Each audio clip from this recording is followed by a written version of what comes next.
Yun igpam po ng anak, po ng banal na Espiritu. Amen. Assessing worth. Assessing worth. Pamagkilatis kay ngulaga. At pong biyasa kaya kayong mangilatis. How do you assess the worth of a jewelry? Like, do you know a real diamond or a fake diamond? Or real gold from fake gold? Or maybe there are accountants among us. Karang accountants, they have book value. Ang halaga ng isang sasakyan, halaga ng isang building na nasa libro. Meron ding tinatawag na market value. Ang halaga kung sinong bibili, magkano kaya ang halaga nito sa mga interesadong bumili. Meron din pong sa mga lupa, may mga assessor. Sa lupa, mayroong magsasabi kung magkano lupa ng iyong bahay o lupa ng iyong taniman. Depende sa lupa, commercial, residential, o upward development potentials. Mayroon po silang formula how to assess the value. Paano po yung pagpapahalaga natin sa tao? How do you assess the value of a person? Ano ang halaga ng tao? Makanano tayo po kilatisan ingulaga ng metong tao? Nasa pinag-aralan, may doctorate, valedictorian, o magaling, masipag, marami nang nagawa. Maybe that is the worth of a person. Saan siya nag-graduate? What are the achievements? What are the attached success stories? Ito ba ang halaga ng tao?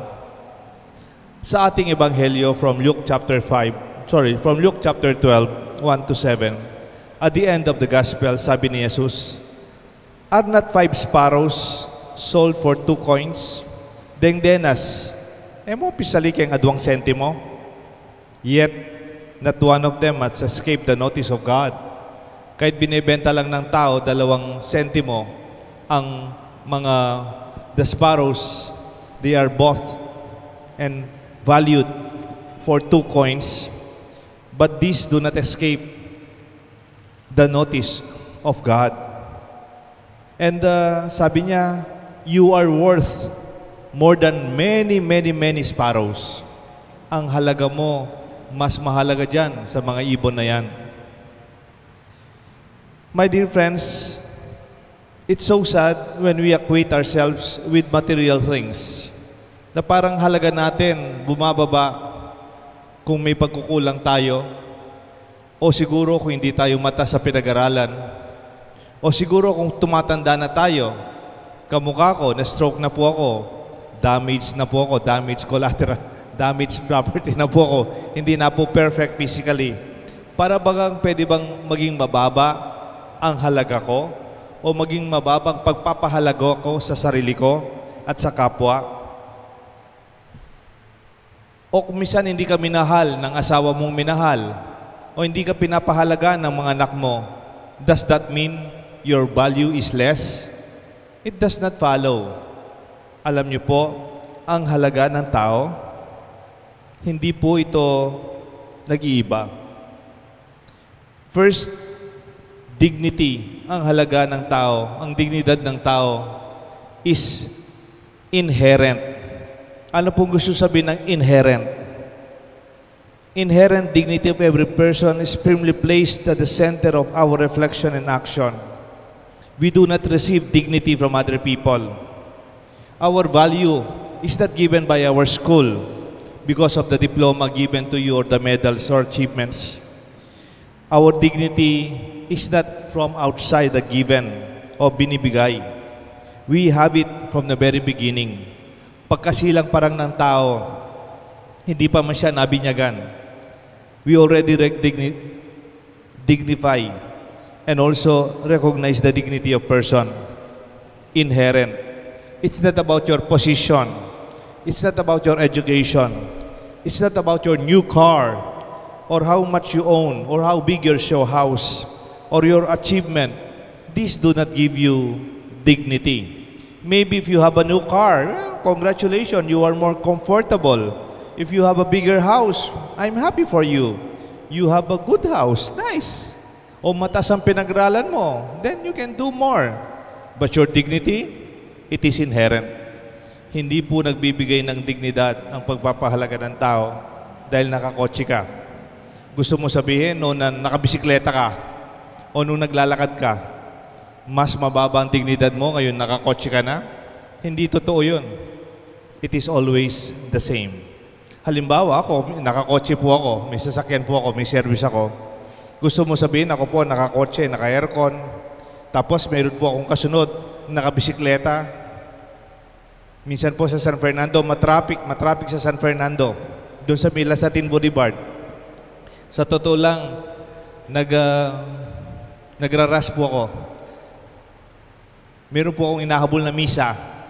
Pag ganyan, medyo stress po ako. Mabagal na mabagal kami doon sa Lasatin Boulevard. Tapos napapansin ko, habang may dumadaan, binubusina yung nasa una, binubusina, tapos overtake busina. Nung nakalapit na ako doon sa sanhi ng traffic, mayroon palang basurero. May basurero. Alam niyo po yung kolong-kolong, yung bisikleta, tapos sa harapan niya, may lalagyan ng basura, mga iba-ibang lata, may bote-bote. Tapos yung anak niyang dalawa nandun. Tapos makita mo yung bisikleta, talagang lumang-luma na. Makita mo yung lalaki, binibilisan niya ng konti, pero mukhang pagod na siya. Makikita mo po yung muscle niya dito, pinagpapawisan siya. Binubusina ng mga nasasakyan. Nung nakita ko, napatahimik lang po ako. Hindi ako bumusina, I just took over, nag-overtake lang po ako.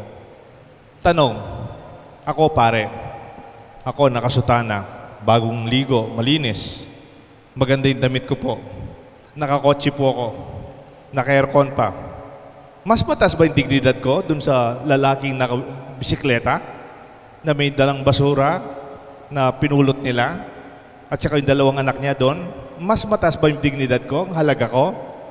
Hindi po totoo yun. Pareho lang. My value and the value of that person sa harapan ng Diyos, pareho lang. At sana sa harapan natin. Because our dignity, the value of our person is inherent. Nasa sayo na. Noon pa. At hindi magbabago to. Second, dignity is constant.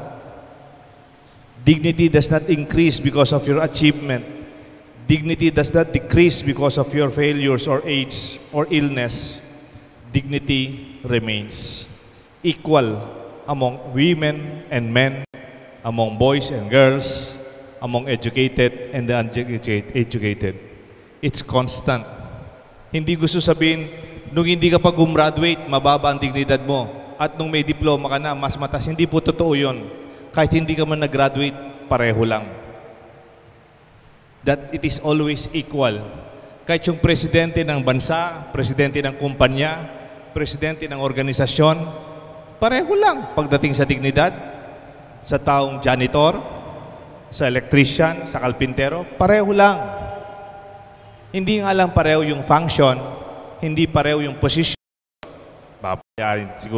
Sigurado hindi pareho yung sweldo, lang ang pagpapahalaga natin sa tao. Kuminsan, hirap po maintindihan ito. Pero ito po ang nanindigan at paniniwala ng ating simbahan. In fact, we call this the church social teaching. The number one teaching is the value of your person, the dignity of its person. At ang halaga ng isang tao ay nananatili. It is inherent, it is constant, and it remains. Even as we lose our position and titles. Halimbawa, dati, manager ka. Ngayong 65 ka na, nag-retire ka na. Dati, vice president ka ng kumpanya. Tapos nagkasakit ka, hindi ka na nagtatrabaho. Wala na yung title sa'yo. O kaya chairman ka ng korporasyon at bigla ka nag-retire. Nawala ba ang dignidad ng tao? Pareho lang po. Dignity remains even when we get sick, even when we are already in our grave. Mababa ba ang pagtingin ng iba sa inyo? Sana hindi naman mababa ang pagtingin mo sa iyong dignidad. Minumura ka ng tao. Di ba may taong pag nagsalita, minumura tayo. They speak as if they curse us. Hindi po mura ang ating pagkatao. Inihiya ka ba? Do they shame you or even bully you? O hindi ka kinikilala? My dear friends, shaming is for a weak personality that lead to the worst situation and circumstances. When a person shames another person, baka siya mababa ang pagtingin niya sa kanyang sarili. Because a person who has sense of dignity would always dignify another person.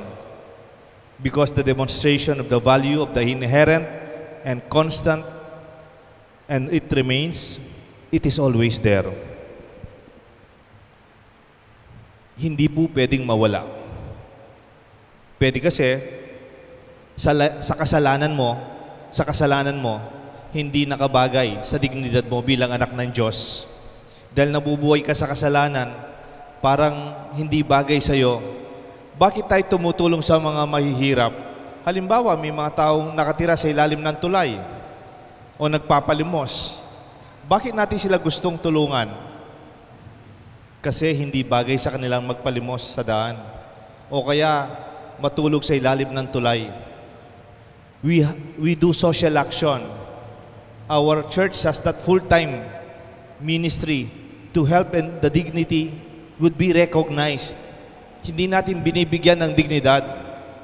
Kinikilala natin ang paghalaga ng ating kapwa. Bigyan ko po ng halimbawa. Halimbawa, meron akong 500 pesos dito. 500. Ito po 500 pesos. Totoo po ito, hindi fake. No? Kung fake, siguro fake yung nagbigay. Pero totoo po ito. No? Ang mabibili nito, 500. Kamukha ng 500 nandyan sa bulsa ninyo kung meron. No? 10 50 pesos, 500 din. O 5 100, pareho rin. Pero halimbawa, ang halaga nito, alam mo mabibili niyan kung na-crumple siya, yung halaga nito, ito, pareho din ba yung halaga nung nabibili nung kanina? Talaga? Hindi po nabawas? Hindi nawala? Hindi na lang 450 to o 400, 350, 500 din? Kung nahulog po siya, nahulog, ganun. Nahulog po, nahulog. Narumihan, marumi. Di ba, wala lang 5 seconds, pero marumi. Yung halaga ba, pareho lang? Gusto nyo pa ito? Kala ko pag nahulog na siya, narumihan na siya, kala ko mga 400 na lang, hindi? 500 din?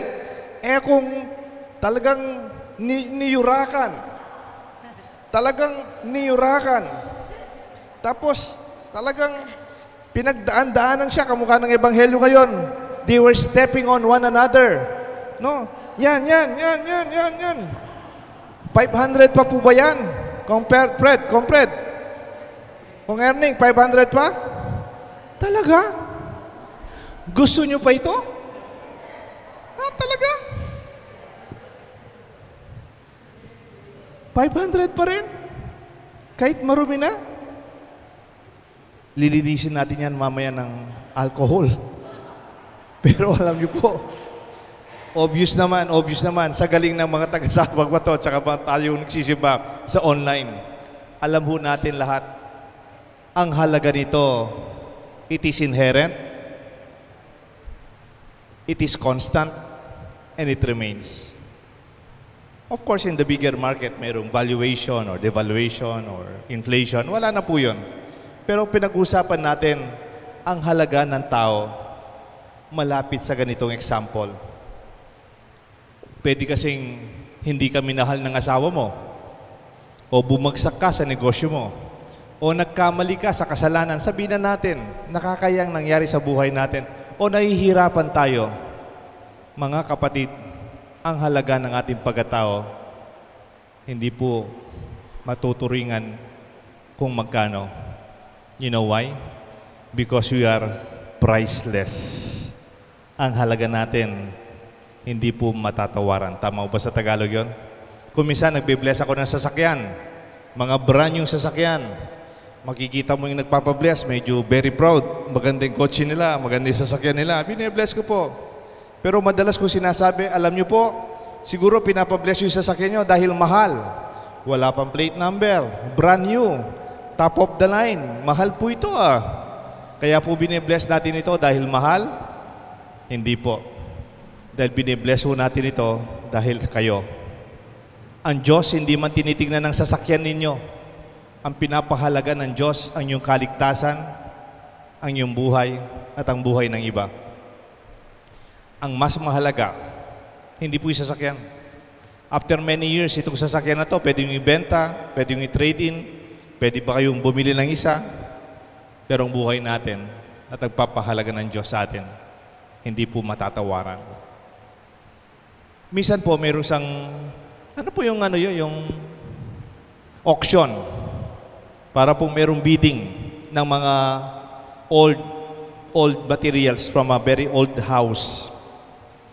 Meron pong bidding ng mga lumang painting, lumang furnitures, lumang cabinet. Meron pong isang pinapabid, violin. Luma na, malikabok, di masyadong malinis. O yung mga nagbibidding, sabi niya, $5, $5. No more, no more? $5? $5? $5? No more, no more? Wala, natahimik lang sila. Tapos yung isang nagbibid, tumayo siya. Kinuha yung violin. Tapos pinagpag, nilinis niya. Tapos tinono niya,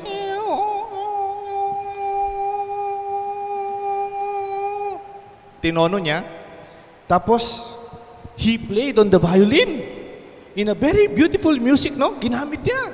Ang ganda-ganda. Ito palang isa sa mga bidder, maestro when it comes to music. A known musician.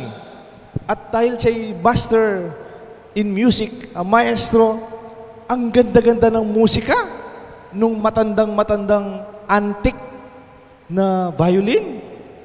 Tapos, sabi ng isa, $100, $200, $500, $1,000, $5,000, $10,000, $50,000, $100,000. Sa kukuhulian, itong $5 na hindi man pinapahalaga ng mga tao nung narinig nila kakayahan nung violin na yon, isa'y pinakamahal na item na nabenta mula sa bahay na yon. Question.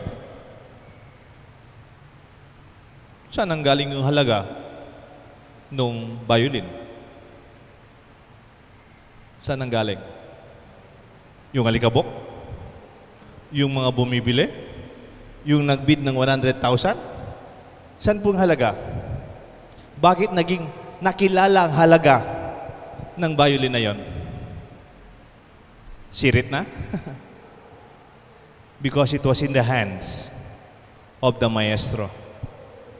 Nakitang halaga ng violin dahil ito ay hawak-hawak ng isang taong talagang pinakita ang halaga ng violin na yon.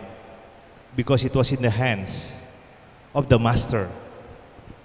Ganyan po ang ating pagkatao. Hindi po nababawasan, kahit hindi kinikilala, hindi nawawala, kahit tumatanda na tayo, nagkakasakit, Kahit hindi tayo nakakalabas ngayong COVID, o hindi natin ginagawa dati natin ginagawa, our value remains. Remain into the hands of our Master.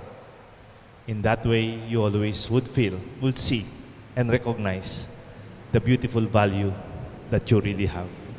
Because we are worth more than so many sparrows. We are always at the hands and the eyes of our God, our Creator.